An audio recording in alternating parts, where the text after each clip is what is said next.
responsibility to act as citizens of this great state.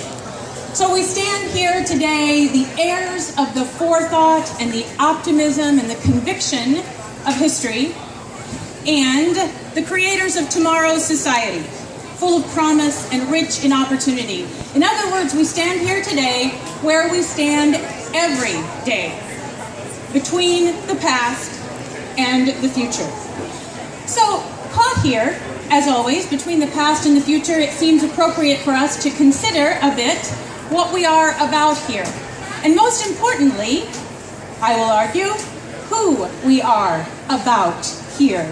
For I'm going to argue that despite all of the platitudes and the cliches and the Facebook memes that you have received that celebrate our individuality and our uniqueness and our self-reliance and our independence, that in fact the real task of our lives is to live together, to accomplish the necessary, the chaotic, the mysterious task of living together in community.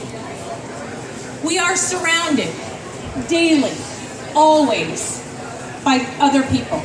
We come from families, from groups of friends, neighborhoods, communities, cities. We belong to an organization. We are members of this institution. We live on a campus. We are part of this fraternity. And there's no place, now or in the future, where you will not be surrounded by other persons. So consider that when someone lists the elements of character, someone with character, someone with integrity, is known to be loyal, to be honest, to be trustworthy, to be just, to be compassionate. That all of those elements of our character require another person in order for us to enact them. No one can sit all by themselves and say, I was really compassionate today. No one can live by themselves in a hole and claim to be a good citizen. These are traits that can only be accomplished in relationship with another person.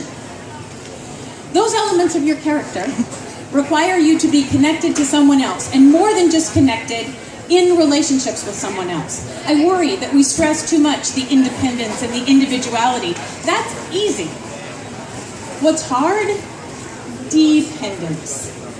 Try depending on another person.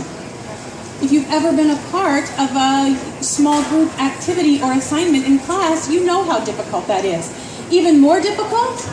Try convincing someone else to rely on you. Try to develop the ability to respond to other people, your response ability. How do we make ourselves part of this something bigger? Through communication. Relationships are just that. They are a creation of what we hear, what we say, what we feel, what we do, and who we are. So recognize today and every day your role as part of a wide, broad, diverse community, as an engaged and patriotic member of the democratic process, a supportive leader who is both just and compassionate, an informed, engaged voter who demands integrity from those who have the privilege of public service, a fair adjudicator who carefully weighs out the facts and then makes decisions based on justice, not on comfort or on tradition. A thoughtful consumer. Don't buy a Hummer and then fight the presence of an oil refinery. A responsible community member. Don't vote to lower property taxes and then demand smaller class sizes. An advocate for the freedom of expression. Don't silence those with whom you disagree, or allow the rights of others to be infringed and then become angry when it happens to you.